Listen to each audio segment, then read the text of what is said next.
మొన్న ప్రధాని మోడీ సాక్షిగా జరిగిన మీటింగ్లో తెలంగాణ ఎంపీలను కూర్చోబెట్టుకుని మాట్లాడినటువంటి సంభాషణ ఏదైతుందో అదంతా కూడా బయటికి తీసుకొచ్చి లీక్ చేసారు.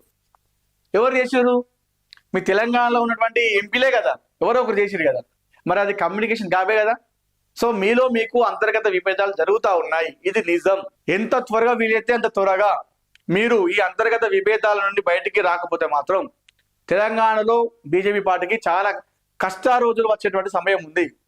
ఉన్నటువంటి ఆ కాస్త 7-8 సెగ్మెంట్లు కూడా ప్రమాదంలో పడే అవకాశం ఉంది.